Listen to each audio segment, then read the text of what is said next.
ओम नमो भगवते वासुदेवाय। स्वागत है आपका हमारे चैनल द रिलीजियस लाइफ में। भगवान श्री हरि विष्णु की कृपा आप पर और आपके परिवार पर हमेशा बनी रहे। आज के वीडियो में हम बात करने वाले हैं माघ मास की दूसरी एकादशी किस दिन है, किस नाम से जानी जाती है और इस एकादशी का क्या महत्व होता है, इस एकादशी का व्रत करने से हमें क्या फल मिलता है, इस सब के बारे में जानेंगे और साथ ही शुभ मुहूर्त के बारे में जानेंगे। पारण का जो मुहूर्त है वो भी हम इस वीडियो में जानेंगे। तो वीडियो बहुत महत्वपूर्ण है, अंत तक देखिए और अगर वीडियो अच्छा लगे तो एक लाइक अवश्य कर दीजिए। साथ ही साथ ऐसी ही और जानकारियों के लिए मेरे इस चैनल को सब्सक्राइब कर लीजिए। तो चलिए अब हम ये जानते हैं कि माघ मास में पड़ने वाली दूसरी एकादशी शुक्ल पक्ष की एकादशी को किस नाम से जानते हैं। तो इसके बारे में भगवान श्री कृष्ण ने स्वयं युधिष्ठिर को बताया। जब युधिष्ठिर ने पूछा कि भगवान, माघ मास के शुक्ल पक्ष की जो एकादशी है उसका नाम क्या है, तब भगवान ने कहा इसका नाम जया एकादशी है। यह एकादशी सभी पापों को हरने वाली उत्तम तिथि है। पवित्र होने के साथ ही पापों का नाश करने वाली है और मनुष्यों को भोग और मोक्ष प्रदान करने वाली ये एकादशी मानी जाती है। इतना ही नहीं, यह ब्रह्म हत्या जैसे पाप और पिशाच की योनि का भी विनाश करने वाली है। जो भी मनुष्य इस एकादशी का व्रत करता है उसको कभी भी प्रेत योनि में नहीं जाना पड़ता। तो सभी को इस एकादशी का व्रत अवश्य करना चाहिए। एकादशी का व्रत भगवान विष्णु को बहुत अधिक प्रिय होता है और एकादशी का व्रत करने से भगवान विष्णु सहज ही प्रसन्न हो जाते हैं। तो एकादशी की महिमा हमने जानी, अब जानेंगे हम एकादशी के नियमों के बारे में। तो एकादशी के जो नियम होते हैं वो दशमी तिथि के दिन से ही पालन किए जाते हैं। जो व्रत करने वाले होते हैं उन्हें दशमी के दिन से ही सूर्यास्त के बाद अन्न और नमक का त्याग कर देना चाहिए। दशमी की रात्रि को पृथ्वी पर शयन करना चाहिए। पूरी तरह से ब्रह्मचर्य का पालन करना चाहिए। दशमी की रात्रि में ही अपने मुख को अच्छी तरह से साफ एवं शुद्ध कर लेना चाहिए, क्योंकि एकादशी के दिन ब्रश नहीं करना चाहिए और ऐसे ही कुल्ला करके 12 बार मुख की शुद्धि कर लेनी चाहिए। इसके बाद स्नान आदि करने से निवृत्त होने के बाद भगवान श्री हरि विष्णु का ध्यान करते हुए और सूर्य भगवान को जल अर्पित करें। जल अर्पित करने के बाद हाथ में जल और तुलसी पत्र लेकर, एक बात आपको याद रखना है कि एकादशी के दिन तुलसी नहीं तोड़ी जाती है, तुलसी में जल भी अर्पित नहीं किया जाता। तो आप एक दिन पहले ही तुलसी तोड़ कर रख लें और हाथ में जल और तुलसी लेकर संकल्प लें कि हे प्रभु, मैं आपका एकादशी का व्रत ये करने जा रही हूँ या करने जा रहा हूँ। आप निर्विघ्न मेरे इस व्रत को पूर्ण करें और मेरे इस व्रत को आप अंगीकृत करें। इस प्रकार से आप संकल्प लेकर भगवान श्री हरि विष्णु का दिन भर नाम जाप करते हुए एकादशी का व्रत रखें। एकादशी के व्रत में भगवान श्री हरि विष्णु की पूजा में आप पीली चीजों का ज्यादा से ज्यादा प्रयोग करें और कथा सुने। कथा सुनने के बाद भगवान की आरती करें। जब एकादशी का व्रत किया जाता है तो एकादशी के व्रत में रात्रि जागरण का बहुत अधिक महत्व माना जाता है।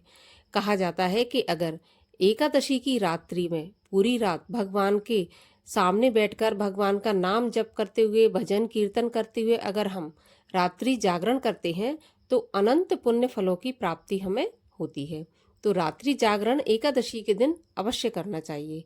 अगर आप पूरी रात जागरण नहीं कर सकते तो कम से कम आपको आधी रात तक जागरण जरूर करना चाहिए। एकादशी का व्रत वैसे तो निराहार किया जाता है, लेकिन अगर आप निराहार व्रत नहीं रख सकते किसी भी कारण से तो आपको फलाहार से एकादशी का व्रत रखना चाहिए। एक बात का आपको ध्यान रखना है, एकादशी के दिन आपको किसी भी प्रकार के अन्न का सेवन नहीं करना चाहिए। वैसे तो ऐसी मान्यता है कि चावल का प्रयोग नहीं किया जाता, लेकिन किसी भी प्रकार का अन्न एकादशी के दिन नहीं प्रयोग करना चाहिए, क्योंकि एकादशी के दिन अन्न में पाप का निवास होता है और जब हम अन्न खाते हैं तो स्वतः ही हमारे अंदर पाप प्रवेश कर जाता है और हम पाप के भागीदार बन जाते हैं। तो एकादशी के दिन हमें कभी भी अन्न का सेवन नहीं करना चाहिए।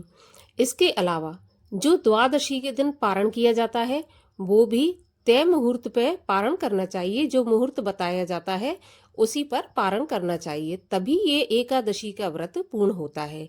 एकादशी के जो व्रत होता है उसके नियम हम जब 3 दिन पालन करते हैं, दशमी को, एकादशी को और द्वादशी को, तभी ये व्रत पूर्ण माना जाता है।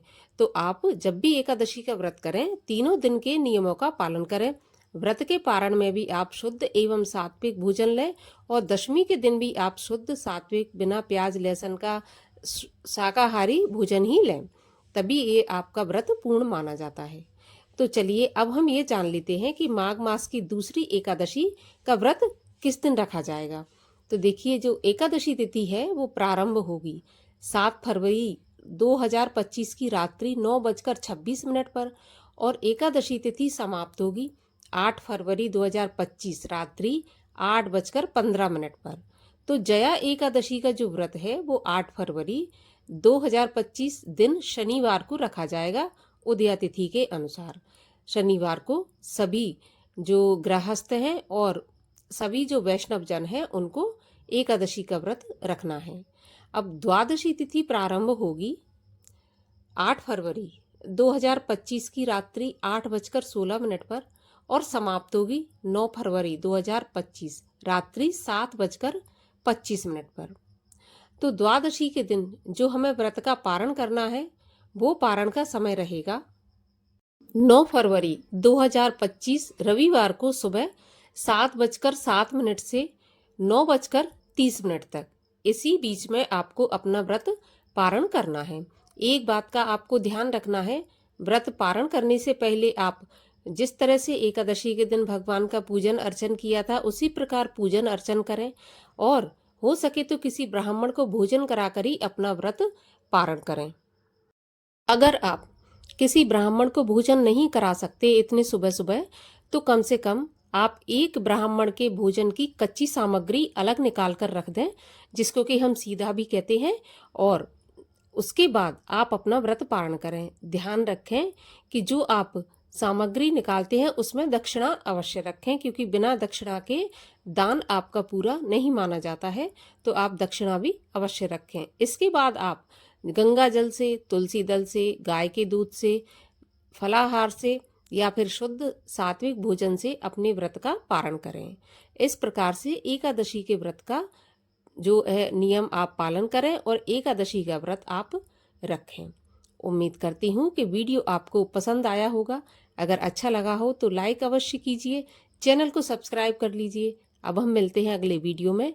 तब तक के लिए ओम नमो भगवते वासुदेवाय। हरे कृष्णा।